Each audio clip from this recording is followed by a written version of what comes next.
나눌 큐티 본문입니다. 이 본문 속에서 사도 바울은 예수님이 어떤 분이신가 하는 것을 우리들에게 알려주고 있습니다. 본문에 드러나고 있는 예수님, 그 예수님을 한 가지 살펴보면서 우리가 신뢰하고 우리가 붙들고 있는 예수님 다시 한번 선명하게 인식하고 깨닫고 그 예수님과 동행하는 삶을 살 수 있으면 좋겠습니다. 먼저 예수님이 어떤 분이신가 16절에 보니까 창조주시라 이렇게 말씀하고 있습니다. 16절에 만물이 그에게서 창조되되라고 되어 있죠. 만물이 그에게서 창조되었다 하는 말, 여기서 이 만물이라고 하는 것은 그 다음 말씀들을 보니까 보이는 것들이 있고 보이지 않는 것들이 있습니다. 보이는 것들이라고 하면 우주 천체 또는 자연 세계를 말할 수가 있겠습니다. 보이지 아니하는 것들이라 하면 영적 존재들, 즉 천사들을 가리키는 말입니다. 그러한 만물, 보이는 것들과 보이지 아니하는 모든 만물이 그에게서 창조되었다 할 때 그에게서라는 말은 그 안에서, 예수님 안에서 창조되었다. 다시 말하면 예수님께서 창조의 주체가 되신다 하는 말씀입니다. 그리고 다시 16절에 보시면 그 뒷부분에 만물이 다 그로 말미암고 이렇게 나와 있죠. 만물이 다 그로 말미암았다. 이 말은 그에 의해서, 예수님에 의해서 창조되었다는 말씀입니다. 즉 예수님께서 만물의 존재의 근원자가 되신다 하는 것이고, 그 예수님께서 만드신 만물의 질서를 위하여 운행을 직접 하신다, 이러한 의미를 가지고 있습니다. 그리고 다시 16절 제일 마지막 부분을 보게 되어지면 만물이 그를 위하여 창조되었다고 말씀하고 있습니다. 만물이 예수 그리스도를 위하여 창조되었다. 만물이 창조되어진 목적을 분명하게 알려주고 있습니다. 모든 피조물들이 그리스도의 영광을 드러내기 위하여 지음받았다는 말이죠. 예수 그리스도께 합당한 영광과 존귀와 찬양을 돌리도록 되어 있는 것입니다. 실제로 하나님께서 천지를 창조하실 때 창세기 1장 1절 태초에 하나님이 천지를 창조하시니라 할 때에 그때 예수님께서도 그 창조 사역에 동참했음을 성경이 증명하고 있습니다. 요한복음 1장 3절을 한번 보겠습니다. 만물이 그로 말미암아 지은 바 되었으니 지은 것이 하나도 그가 없이는 된 것이 없느니라. 여기에 그가 예수 그리스도 성자 예수님을 가리키는 말입니다. 히브리서 1장 2절에도 이 모든 날 마지막에는 아들을 통하여 우리에게 말씀하셨으니 이 아들을 만유의 상속자로 세우시고 또 그로 말미암아 모든 세계를 지으셨느니라 해서 예수님께서 창조 사역에 동참하셨음을 분명히 하고 있는 것입니다. 그러면 사도 바울이 왜 예수님이 창조주이심을 강조하고 있느냐 하는 부분이 이제 궁금해집니다.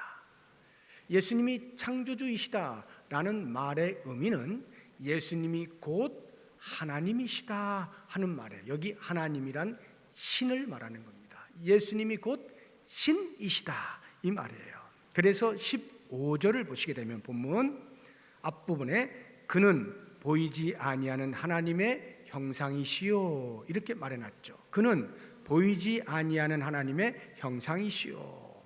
여기서 하나님이 보이지 아니하신다는 말씀의 의미는 하나님이 영으로 존재하신다는 말입니다. 우리 요한복음 4장 24절 보면 잘 나타나 있죠. 요한복음 4장 24절 하나님은 영이시니 예배하는 자가 영과 진리로 예배할지니라 해서 하나님이 영이시기 때문에 영으로 존재하시는 분은 당연히 보이지 아니하시는 분입니다. 아무도 볼 수가 없어요. 디모데전서 6장 16절을 보겠습니다. 오직 그에게만 죽지 아니함이 있고 가까이 가지 못할 빛에 거하시고 어떤 사람도 보지 못하였고 또 볼 수 없는 이시니 그에게 존귀와 영원한 권능을 돌릴지어다. 우리 하나님은 아무도 볼 수 없는 분입니다. 이렇게 보이지 아니하는 하나님의 형상이시라고 바울이 이야기합니다. 여기 형상이라고 하는 것은 본질의 현현을 말하는 거예요. 하나님의 본질은 영으로 존재하고 계셔요. 그런데 그 영으로 존재하시는 분이 현현, 외적으로 나타나셨다, 이런 말입니다. 인간이 볼 수 있도록 나타나심, 그것을 가리켜 우리는 성육신이라고 그러죠. 그 성육신으로 오신 분이 예수 그리스도이신 겁니다. 바로 이와 같은 사실, 이것이 요한 신학의 핵심이에요. 요한복음 보면 전부 다 예수님 하나님의 아들이시고 하나님 자신이시다라고 하는 것을 가르쳐주고 있거든요. 우리 요한복음 1장 1절을 한번 보겠습니다. 태초에 말씀이 계시니라. 이 말씀이 하나님과 함께 계셨으니 이 말씀은 곧 하나님이시니라. 잘 보셔야 됩니다. 태초에 말씀이 계셨어요. 그런데 이 말씀이 하나님과 함께 계셨대요. 그리고 그 뒤에 이 말씀이 곧 하나님이시다, 일치다, 이렇게 말씀하는 거예요. 그리고는 요한복음 1장 14절을 보면 이 말씀이 육신이 되었다고 합니다. 말씀이 육신이 되어 우리 가운데 거하심에 우리가 그의 영광을 보니 아버지의 독생자의 영광이여 은혜와 진리가 충만하더라. 즉 말씀이 육신이 되었다는 말은 성육하신 예수 그리스도를 의미하는 것이죠. 그래서 요한복음 1장 18절에 보면 이렇게 표현하고 있어요. 본래 하나님을 본 사람이 없어요. 그렇지만 아버지 품속에 있는 독생하신 하나님이 나타내셨느니라. 독생하신 하나님이 누구예요? 예수 그리스도시죠. 그러니까 예수 그리스도가 보이지 아니하는 하나님의 형상으로 본질의 현현, 사람의 눈으로 볼 수 있도록 이 땅에 오셨다라고 하는 것입니다. 이와 같은 진리의 말씀은 이 땅에 오신 하나님이신 예수 그리스도 스스로가 이 땅에 계시는 동안에 자증하신 내용이기도 합니다. 우리 요한복음 10장 30절을 보면 나와 아버지는 하나이니라. 예수님께서 하신 말씀이에요. 나와 아버지 하나님은 하나다. 말씀이 태초에 계셨는데 그 말씀이 하나님과 함께 계셨고 이 말씀은 곧 하나님이시다. 아버지와 아들 예수님은 하나다, 이렇게 표현하고 있는 것입니다. 14장 9절 요한복음, 예수께서 이르시되 빌립아 내가 이렇게 오래 너희와 함께 있으되 내가 나를 알지 못하느냐. 나를 본 자는 아버지를 보았거늘 어찌하여 아버지를 보이라 하느냐. 빌립이 아버지를 보여주옵소서, 성부 하나님을 보여주세요 라고 하니까 예수님이 그에게 하신 말씀이에요. 나를 본 것은 곧 아버지를 본 것이야, 이렇게 말씀을 하시는 것입니다. 그래서 예수님께서 비록 이 땅에 육체의 몸을 입고 오셨지만 그 육체 속에 하나님의 속성을 완벽하게 구현해내신 하나님 자신이시다 하는 것입니다. 바울은 이 사실을 몰랐던 거예요, 옛날에. 그래서 예수를 신이라 하고 예수가 부활했다라고 하고 예수를 추종하는 사람들을 잡기 위하여 동분서주 어디든 간 것입니다. 어찌 감히 예수를 하나님이라 하는가, 신성 모독을 하고 있다 해서 예수를 따르는 모든 사람들을 잡아들이기 위하여 그렇게 애를 썼던 바울입니다.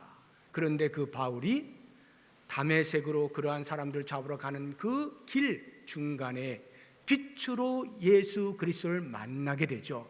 부활의 주님을 빛으로 만나게 되면서 이 진리의 말씀을 깨닫게 된 거예요. 아, 예수님이 곧 하나님이시구나. 그래서 이 골로새 교회 성도들에게 말하는 거예요. 보이지 아니하는 하나님의 형상이다, 이렇게 강조하여 말하고 있는 것입니다. 우리 역사적으로 보게 되면요, 이제 바울은 1세기의 사람이죠. 그로부터 한 몇 세기가 지나서 3세기, 4세기에 걸쳐서 알렉산드리아, 그리스라고 보시면 됩니다. 그 알렉산드리아의 신학자 중에 한 사람이었던 아리우스라고 하는 사람이 있었어요. 이 아리우스가 예수를 만나기 이전에 바울의 그 생각과 동일한 생각을 가지고 있었어요. 예수는 결코 하나님일 수가 없다, 이렇게 말하는 거예요. 왜냐하면 하나님이 인간이 되실 수 없는 것이기 때문이다 라고 해서 인간 예수, 역사적 예수는 결코 하나님이 될 수 없다는 것을 강조하여 가르치곤 했습니다. 그리고는 그렇게 강조하게 되어진 근거 구절이 아이러니하게도 우리가 지금 보고 있는 골로새서 1장 15절 뒷부분입니다. 우리는 앞부분에서 예수는 보이지 아니하는 하나님의 형상이라 이렇게 말했잖아요, 사도 바울이. 근데 그 뒤를 보시게 되면 15절 뒷부분에 모든 피조물보다 먼저 나신 이시다, 이렇게 표현을 하고 있는 거예요.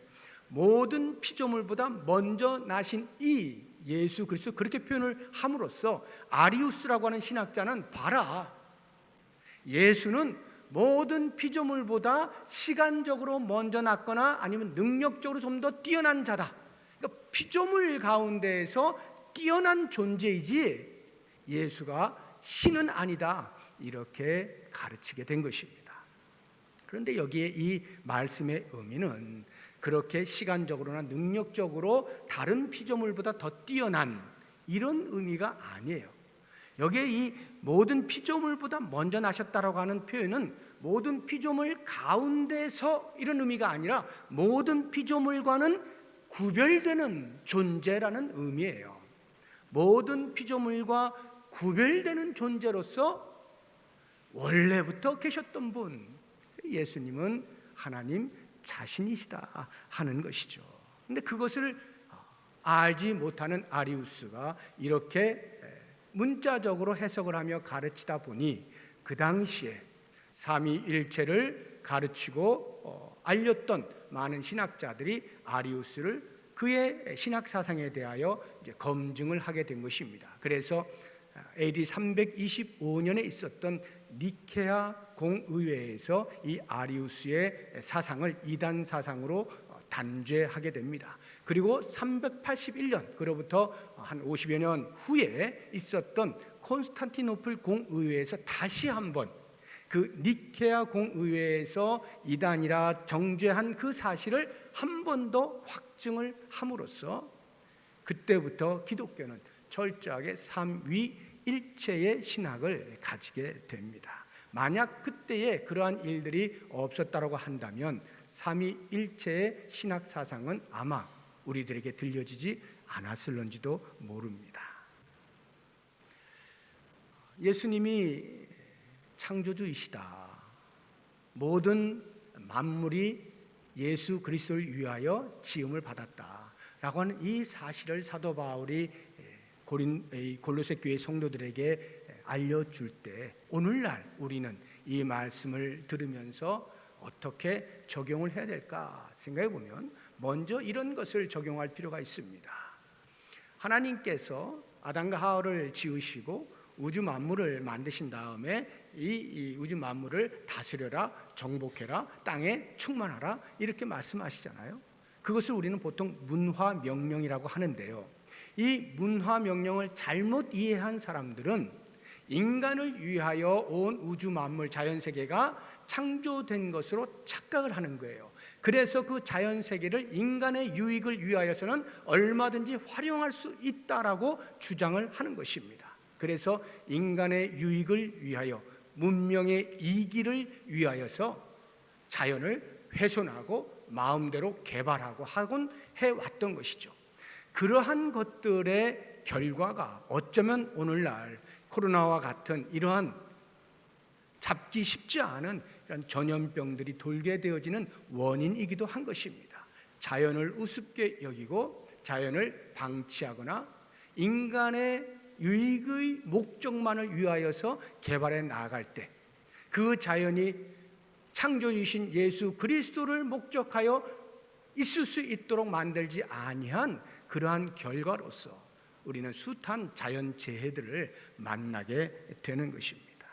그래서 우리는 예수 그리스도를 목적하여 지음받은 이 자연세계에 대해서 청지기의 사명을 받은 자로서 잘 관리할 의무가 있다는 것을 꼭 기억을 할 필요가 있습니다.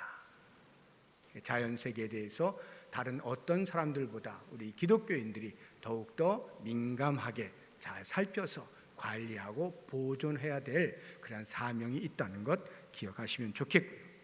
두 번째로 이 말씀 속에서 우리가 적용을 해볼 것은 모든 피조물들, 모든 만물이 예수 그리스도를 위하여 지음받았다고 했잖아요. 그렇다고 하면 거기에는 자연 만물뿐만 아니라 우리 인간도 포함이 되는 거예요.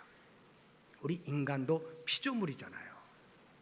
그러니까 피조되어진 것은 무엇이든지 예수 그리스도를 목적해야 되는데, 그렇다면 우리 피조된 인간들도 예수 그리스도를 위하여 사는 존재라고 하는 사실을 꼭 기억할 필요가 있습니다.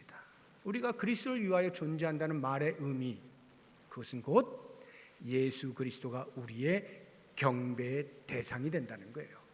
우리를 지으신 창조주, 그분이 우리의 주인이시기 때문에 주인을 우리는 경배하는 것입니다. 이것이 특별히 성도된 우리들은 이미 그 사실을 너무나 잘 알고 있기 때문에, 비록 알지 못하는 자들은 몰라서 예수님을 경배하지 못한다 할지라도 우리는 그 사실을 너무나 잘 알고 있는 사람들이기 때문에 예수 그리스도를 경배하는 이 일에 무엇보다 우선하여서 적극적이고 진실하게 예수를 경배할 수 있는 삶을 살아야 한다 하는 것입니다. 그리고 이제 한 가지 더 우리가 적용해 본다면, 오늘날에도 예수 그리스도의 신성을 부인하는 이단 사상을 가르치는 이단들이 있어요. 우리 주변에 아주 가까이 있는 것 중에 하나가 여호와의 증인입니다. 이 여호와의 증인이 예수님의 신성을 부인하거든요.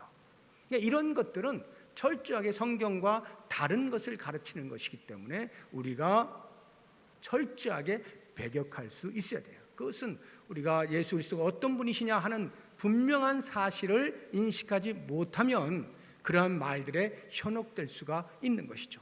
예수님은 창조주이십니다. 우리의 주인이 되시고 우리의 경배를 받으시기에 합당한 분이시다 하는 것 꼭 기억을 하면 좋겠습니다. 두 번째로 사도 바울이 본문에서 예수님이 어떤 분이신가를 알려주고 있는 것은 18절을 보면, 그는 몸인 교회의 머리시라 이렇게 돼 있죠. 예수님을 교회의 머리로 표현하십니다. 예수님과 우리 교회 또는 예수님과 성도의 관계를요, 이 머리와 몸의 이 표현으로 은유적 표현을 쓰는 것은 사도 바울의 트레이드 마크예요. 어디에서나 사도 바울은 이런 식으로 은유적으로 표현을 해 놓았습니다. 한번 볼까요? 에베소서 1장 22절 23절인데요. 또 만물을 그의 발 아래에 복종하게 하시고 그를 만물 위에 교회의 머리로 삼으셨느니라. 23절 보면, 그래서 교회는 그의 몸이니 만물 안에서 만물을 충만하게 하시는 이의 충만함이니라 해서, 교회는 예수 그리스도의 몸이고 그리스도는 교회의 머리이시다. 머리와 몸으로 표현해놨어요. 그러면 성도는요, 이 몸의 각 지체들을 성도라 표현을 해놓고 있습니다. 고린도전서 12장 27절 보면, 너희는 그리스도의 몸이요 지체의 각 부분이라 이야기를 하고 있어요. 그러면 이제 우리가 이 원리를 따라서 한번 생각을 해보시죠. 우리 이 머리와 몸과 각 지체가 있는 우리 유기체를 생각해 보시면 금방 이해가 되는데, 우리가 어떤 행동을 할 때 그것은 나도 모르는 사이에 저절로 행동하게 되는 경우는 없어요. 반드시 머리에서 지령을 내려서 그 지령을 받고 움직이게 되어 있는 것입니다. 머리에서 모든 지시가 내려지면 그 지시에 따라서 몸의 지체들이 움직이게 되어 있는 것이죠. 그렇다고 하면 머리이신 예수 그리스도께서 말씀하시는 바를 따라서 움직이는 사람들이 지체인 성도들이다라고 하는 당연한 귀결이 있게 되는 것입니다. 그 말의 의미는 예수님의 가르침 아닌 그 다른 어떠한 가르침들에 미혹되어서는 안 된다. 우리의 머리는 오직 예수 그리스도시다, 이 말이에요. 그런데 많은 이단 사상들 가운데에는 내가 머리다라고 이야기하는 사람들이 있는 것입니다. 특별히 교주들, 이런 교주들이 예수님은 실패했다던가 이런 식으로 이야기하면서 내가 머리야 하고 내가 하는 말대로 너희들이 따라야만 구원이 있어 라는 이야기를 합니다. 이런 허황된 말들을 하는데 중요한 것은 많은 사람들이 거기에 넘어간다는 거예요. 예수님만이 우리의 머리이시기 때문에 예수님이 하시는 말씀에 따라서 우리는 움직이는 사람들이라고 하는 사실을 잊어서는 안 되는 것입니다. 저는 이러한 이제 말씀들을 묵상하면서 오늘날 우리들이 적용을 할 때에 이런 생각을 해보는 거예요. 우리 교회가 예수님의 몸이잖아요. 그리고 우리 성도님들이 다 그 몸의 지체로서 하나 아닙니까? 머리와 몸이 다 하나잖아요, 이렇게. 그런데 실제 교회 안에서는 예수님을 머리라 하는 이 부분에 대한 명분은 예수님께 드리고 실제적으로 실권은 내가 장악하는 일이 없지 않는 거예요. 이 눈에 보이는 교회 공동체는요, 명분상으로는 예수님이 교회 머리이십니다 라고 돌려드리고 있지만 실제 실권은 내가 장악해야지 라고 착각을 하는 사람들이 있을 수가 있는 거예요. 대표적인 사람이 목사입니다. 목사가 마치 교회의 머리인 것처럼, 목사가 말을 하면 모두가 다 그 지시에 따라야 하는 것처럼 착각을 하고 교회 공동체를 자기 마음대로 조정하거나 움직이려고 하는 아주 드물지만 그러한 목사들이 있어요. 그런가 하면 장로들도 그런 경우가 없지 않습니다. 내가 이 교회 해서 내가 생각하는 바, 내가 움직이는 대로 가져야 돼 라고 생각을 하는 거예요. 물론 명분은 예수님께 돌려드리고 있죠. 예수님이 교회의 머리이십니다 라고 하지만 실제적으로는 자기의 생각대로 교회를 움직이려고 하는 교회의 지도자들이 있다는 말입니다. 이게 우리의 현실이에요. 그렇기 때문에 우리는 끊임없이 이 부분을 점검해야 돼요. 나 스스로가 점검을 받아야 되고 우리 모두가 이 부분을 선명하게 점검을 해야 됩니다. 어떻게 해요? 우리의 말하는 것과 어떠한 행동과 또는 지침과 지시와 이런 모든 것들이 과연 예수님이라면 어떻게 하셨을까라고 하는 이 부분에 대한 점검을 해야 되는 거예요. 수시로. 그래서 과연 예수님께서는 이렇게 하셨겠구나 라고 하는 이러한 신앙적 고백이 있어야 되는 것입니다. 그러면서 정책을 실현해 나아갈 때 그 공동체가 예수님을 머리로 하는 공동체로서 건강한 몸이 될 수가 있는 것이죠. 정말 중요한 겁니다. 우리는 잠시 한눈을 팔거나 잠시 방심하는 순간 인간이 교회의 머리가 되어서 좌지우지하려고 하는 우를 범할 수가 있다는 것 꼭 기억을 하면서 어떠한 내용들에도 끊임없이 예수님이라면 이렇게 하셨을까? 라고 하는 것들을 계속 점검받는 거예요. 그러면 훨씬 더 실수가 줄어들 수가 있고요. 여러 사람들이 그래 맞아 예수님이라면 이렇게 하셨을 것 같아 라고 하는 그러한 동의들이 자연스럽게 형성되어지면서 그렇게 교회가 나아가게 될 때 그 교회는 건강한 예수 공동체가 될 수 있는 것입니다. 마지막 세 번째, 이 사도 바울이 본문에서 예수님이 어떤 분이시냐 하는 것을 알려주는 것은 20절에서 22절까지 길게 나와 있는데 한마디로 표현하면 예수님은 평화의 왕이시다라고 하는 것입니다. 예수님은 평화의 왕이시다. 예수님께서 이 땅에 오신 이유는 다른 것 아니라 인간을 하나님과 화목하게 하시기 위하여 오셨죠. 그러면 어떻게 인간과 하나님을 화목하게 할 수 있을까요? 인간은 죄를 지은 죄인들입니다. 거룩하신 하나님과 도저히 합할 수가 없는 사람들이에요. 그런데 예수님께서 오셨어요. 어떻게 화목하게 만드셨을까요? 오직 한 가지 길, 십자가의 피죠. 십자가의 피.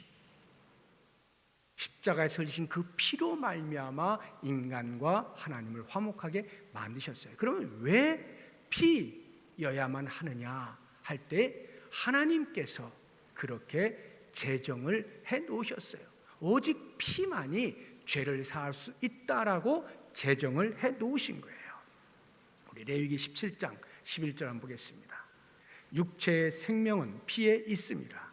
내가 이 피를 너희에게 주어 제단에 뿌려 너희의 생명을 위하여 속죄하게 하였나니 생명이 피에 있으므로 피가 죄를 속하느니라. 분명하게 말씀하고 있어요. 히브리서 9장 22절에서도 율법을 따라 거의 모든 물건이 피로써 정결하게 되나니 피 흘림이 없은즉 사함이 없다라고 명시하고 있습니다. 그래서 구약 시대에 이스라엘 백성들이 죄 있는 상태에서 하나님 앞에 나아갈 수가 없었기 때문에 이 피 흘림이라고 하는 의식을 행하였는데 그것이 바로 동물의 피를 제사 때 드리는 것입니다. 이 동물의 피, 히브리서 9장 13절 한번 보겠습니다. 염소와 황소의 피와 및 암송아지의 죄를 부정한 자에게 뿌려 그 육체를 정결하게 하여 거룩하게 하였다. 동물의 피를 통하여서 일시적으로 임시적으로 불완전하게 죄사함을 받아요. 이것이 일시적이고 임시적이라는 말은 한 번에 이 모든 일들을 끝낼 수가 없고 일어난 일들마다 우리가 짓는 죄들마다 한 건 한 건에 대하여 동물의 피를 통하여 죄사함을 받아야 되는 거예요. 그래서 이 구약의 죄사함을 위한 피 흘림은 반복적인 것입니다. 끊임없이 그 일을 했어야 돼요. 그런데 신약에 와서 예수 그리스도를 통해서는 어떻게 되었을까요? 예수 그리스도는 당신의 피로써 우리 모든 인간의 죄를 사하십니다. 히브리서 9장 12절을 보겠습니다. 염소와 송아지의 피로 하지 아니하고 오직 자기의 피로 영원한 속죄를 이루사 단번에 성소에 들어가셨느니라. 예수 그리스도의 피는 구약의 동물의 피와 달리 단 한 번의 피 흘리심으로 완벽하고 영원한 효력을 발생하게 되는 것입니다. 그래서 이 예수 그리스도께서 흘리신 십자가의 피, 오직 이 유일한 하나의 방편을 통해서 우리 죄 있는 인간은 거룩하신 하나님과 화목하게 될 수 있는 것입니다. 그렇다고 하면 우리가 이 놀라운 그리스도의 십자가의 피의 희생을 얻는 일에 있어서 그 이전의 우리의 상태는 어떠하였고 그 이후의 상태는 어떠한지 비교해 보면 놀라운 것을 발견할 수가 있어요. 십자가의 피 이전의 우리의 상태, 그리스도로 인하여서 하나님과 화목하게 되기 전에 우리의 상태는 어떠했을까? 21절에서 이렇게 표현하고 있습니다. 전에 악한 행실로 멀리 떠나 마음으로 원수가 되었던 너희를 해서 우리 인간의 상태는 하나님과 원수된 상태라고 하는 것을 이야기해 주고 있어요. 하나님과 원수가 되었다는 말은 우리에게 임할 하나님의 진노를 피할 수 없는 결말을 갖는 사람이라 하는 의미예요. 우리 에베소서 2장 3절 한번 보겠습니다. 전에는 우리도 다 그 가운데서 우리 육체의 욕심을 따라 지내며 육체와 마음에 원하는 것을 하여 다른 이들과 같이 본질상 진노의 자녀이었더니 하나님과 원수된 자의 결말은 본질상 진노의 자녀로서 하나님의 진노를 피하지 못한다 하는 것입니다. 이게 우리의 상태였어요. 그런데 그 상태에 있던 우리에게 예수 그리스도께서 먼저 찾아오셔서 당신의 피 흘리심의 은혜를 끼치시고 그 십자가 아래 우리를 품으심으로써 우리를 새롭게 만드시는 거예요. 이것은요, 우리가 원수 되었다라고 하는 그 말로 인하여서 상대적으로 하나님의 사랑이 얼마만큼 큰 것이냐라고 하는 것을 우리에게 말해주고 있는 거예요. 원수된 자를 하나님의 그 크신 사랑으로 십자가의 은혜 아래 거할 수 있게 해주신 거예요. 그리고는 그 십자가의 은혜를 받은 우리들의 다음 신분이 어떻게 변화되어지는지 22절에 이렇게 표현하고 있습니다. 이제는 그의 육체의 죽음으로 말미암아 화목하게 하사 너희를 거룩하고 흠 없고 책망할 것이 없는 자로 그 앞에 세우고자 하셨다. 흠 없고 책망할 것이 없는 거룩한 자, 이것이 십자가의 피로 죄사함을 받은 우리들의 변화된 모습입니다. 그런데 이 변화된 모습, 흠 없고 책망할 것이 없는 거룩함이라고 하는 것은 단순히 우리의 신분의 변화만을 말하는 것이 아니에요. 그 신분의 변화와 함께 따라오는 삶의 질, 우리의 성품, 여기까지를 이야기하는 거예요. 우리의 성품조차도 그렇게 흠없고 책망할 것이 없는 거룩으로 나아가게 되어진다는 것이고, 우리의 삶의 질이 그 수준으로까지 도달하게 되어진다는 것이고, 그것을 하나님께서 예수 그리스도를 통하여 약속을 하신 거예요. 그래서 우리는 반드시 그 수준에까지 가게 되어 있는 것입니다. 이와 같은 놀라운 예수 그리스도의 평화의 왕 되심을 묵상하면서 우리가 적용해 볼 수 있는 것은 무엇보다 먼저 우리가 집을 지을 때 기초를 튼튼히 하는 것처럼 우리 신앙의 정초를 예수 그리스도에 두고 튼튼히 할 필요가 있습니다. 23절을 보시면 만일 너희가 믿음에 거하고 터 위에 굳게 서서 너희 들은 바 복음의 소망에서 흔들리지 아니하면 그리하리라. 거룩하고 흠없고 책망할 것이 없는 자로 살아갈 수 있는 그 길은 기초를 튼튼히 해야 되는데, 그것이 바로 믿음에 거하고 터 위에 굳게 서서 우리가 들은 복음의 소망에 흔들리지 아니하는 것이다. 다시 말하면 예수 그리스도를 우리의 신앙의 정초로 삼아야 된다, 이 말이에요. 그래서 그 그리스도로 말미암아 우리에게 주어진 복음으로 말미암아 우리에게 주어진 소망, 그 소망을 바라보고 어떠한 다른 유사한 교훈들에 흔들리지 아니한 예수 그리스도의 튼튼하게 기초를 삼을 때에 이 일이 가능하다는 것이고요. 그리고 그 기초 위에 이제 집을 짓는데, 그 집을 짓는 것을 가리켜서 우리의 성품이, 우리의 삶의 질이 점점 그리스도에게 닮아가는 것이죠.